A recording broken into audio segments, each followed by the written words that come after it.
سوال ہے ڈپٹی نذیر احمد کا اصل نام کیا تھا؟ جواب: ڈپٹی نذیر احمد کا اصل نام مولوی نذیر احمد تھا۔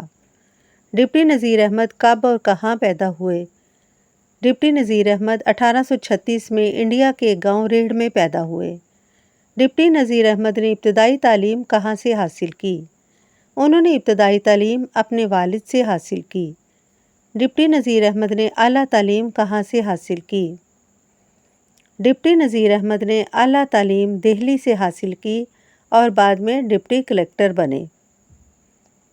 ڈپٹی نذیر احمد نے لکھنے کا کام کب شروع کیا؟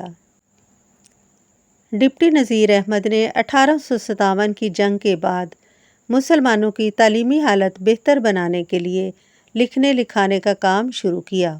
ڈپٹی نذیر احمد کے 3 مشہور ناولوں کے نام لکھیے۔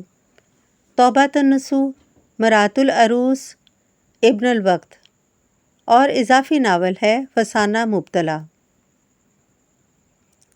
کلیم اور مرزا ظاہر در بیگ کا اقتباس کس ناول سے لیا گیا ہے؟